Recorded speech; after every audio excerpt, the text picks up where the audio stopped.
in the last decade, we can say we gave the poor, we gave the poor to the markets, you know, as demand. So new clients, this helps to keep the wheels of the economy turning.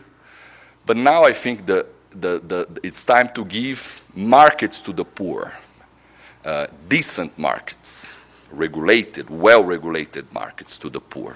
This includes financial services. Just would like to make a point. I was in OECD in a post-2015 MDGs, and I think we have to push very hard to incorporate microfinance in the new MDGs. There is new MDG number 8, will be 12 according to the proposal. Number 8 has some room for that, for digital inclusion, for mobility, because these new MDGs are focused on ends and not means, which is nice, but this is the target we have to have there. And I proposed there in the discussions, was good, but we have to conquer this space. So let me show the microcredit part.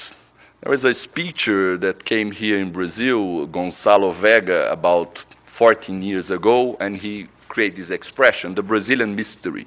What was the Brazilian mystery? Why microcredit has not evolved in Brazil? This question is very present today. But what happens is that we have new regulations, we have deposits, turn it to debt, but microcredit has not grown in the country. Grown very little. Although we have very interesting experience, I will show you, this is very small. And credit is not only a matter of quantity, a matter of quality. Credit in Brazil is consumer, not productive credit. It's expensive, very, very expensive. It's short run, and it's generally public. I mean, there has all this bias. And then I present here the Northeast mystery. Northeast is the poorest and the second most populous region in the country. And microcredit has risen there, has increased there by a lot. So this is why. I mean, it's the poorest area. I wouldn't expect that. And overtook the rest of the country according to ESINF. So I have a word here for Osmalha as Camila Pitanga, and SINF Osmalha, ESINF Osmalha. Okay? We need a new ESINF. So let me talk a little bit about Crédito Amigo. Crédito Amigo, we're doing 2007 evaluation of many microcredit experience in Latin America. We were also evaluating Crédito Amigo, and we were very surprised by the results. So we create a nickname, this is the Brazilian Grameen. Why we gave this nickname to Crédito Amigo? First, let's look at the difference. It's urban, while Grameen, the name Grameen means rural agriculture. So it's urban, but 85% of Brazilian population are in urban areas, so it has to be urban. It's public. It belongs to a regional federal bank, which is Banco do Nordeste. So these are the differences. Similarities. Group lending, very inspired on the Grameen. 3 to 5 in general, but now they have this village banking called Comunidades, 15 to 25 people, group lending. Second, it's sustainable from the lender's perspective, low delinquency below 3%, and no subsidies until recently. Now there's a push to put subsidies, and this is, of course, very controversial. I think it has to be low, but not too low. So this is have to find our middle path there, in my opinion. Impacts on business and families. This, I think, is the most amazing part.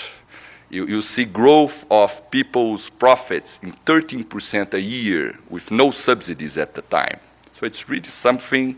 I say, that's wrong. Let's do it again. Let's do it again. That's 13% a year, real terms. And it's 7% above a control group, not randomly selected. We didn't have that, but 7% above in metro regions. So and it's very good for families. The data set that Crédito Amigo has is impressive. follow people's balance sheets across time is the dream of any researcher, empirical researcher. It's really Disneyland, you know. And finally, a characteristic, it's female access bias. It's 4-to-1. If you take into account the share of population of females, there are less female as entrepreneurs in the Northeast, and there are more females as clients. And the females do better. They have a 4% higher growth on profits. Their profits is lower, but grow faster. So has these characteristics really. And what I was really impressed, you know, microcredit is a literature on access on asymmetrical information. But the greatest asymmetry, I think, we had is that the owner of the bank, which is the federal government, didn't know how good Crédito Amigo is until recently. People would say, I think so. That's my clear, you know, opinion. Banco do Brasil, Caixa Econômica, Crédito Amigo was elected the best experience in Latin America. You know, I wrote a book on that. I went to give the book and say, well, this program, you know, is this one. This one is the doing well. Why? It's large scale. It has all these characteristics. And now what I was very impressed by President Dilma's decision, she got this model and say, well, this is the model to other federal banks because it has credit agents. What's the structure?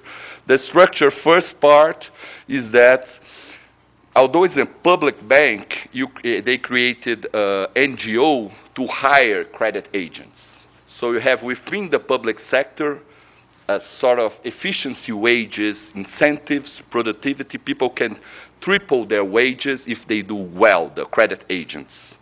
So this is really, and this works. I mean, this was not prohibited. At some point we thought it would be. They tried, but second thing, the role of credit agents, which is very important. We are doing some work on that.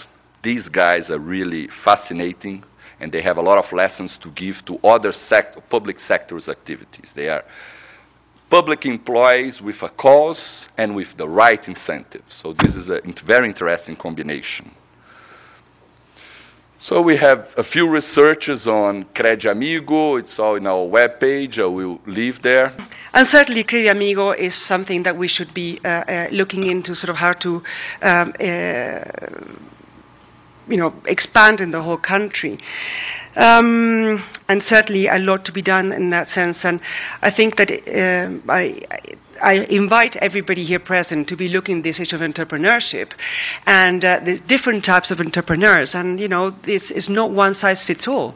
Of course, in the rural areas, you're going to have very different entrepreneurs in the urban areas in terms of cash flow, in terms of type of investments, in terms of, you know, the type of credits that they need, combinations of insurance with credit, combinations of other types of financial services, payments, facilitations. I mean, we didn't talk about insurance, for example. We didn't touch the issue about insurance for entrepreneurs, which is something very, very important that we have to look into in the future.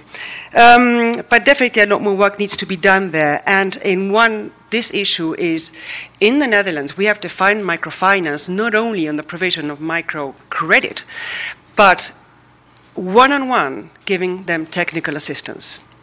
How to budget, how to price your product, where to buy the merchandise, you know, how to manage inventories, how to have access to markets. And financial education as a whole has been mentioned by 3 speakers, and I think this is a very commendable. And I know that, you know, Brazil has set up this national partnership on financial education, and that is something that maybe not only financial education in terms of understanding the products, but understanding budgeting, and also promoting entrepreneurship. We know in the Netherlands, as a study we've been doing, is that the earlier you begin to teach children how to enterprise, the better they're going to be in the future, or the higher the likeliness they're going to have to start a company. So that's something maybe to be looking into. The paradox of savings, that's my little battle horse. I mean, we know in the country 40% of the world's poor actually go back and down when they start increasing their income, and then you see they fall back again. That's because of unforeseen risks. And savings is the cheapest and easiest way of insurance. So looking into why people do not save. Is it, you mentioned optimism. Is it maybe because, it is too complicated? The access is there, but maybe the quality of products are not there. So definitely that's something we have to be looking a lot more into. Designing all these financial products would not be the type of insurance product that I would buy or the saving products that I would buy, but this would be a completely different type of product that probably will be quite mind-boggling. And that is a little bit of a challenge for the regulator, because the way that we're going to be defining an insurance product or a saving product is not the way we traditionally did. And that will also pose some regulation challenges. And I think that working together, understanding the needs and defining and trying to sort of find a way to have products that actually are customized to those needs and therefore increasing or decreasing their risk, I think will be extremely important, but also bring challenges to the regulator.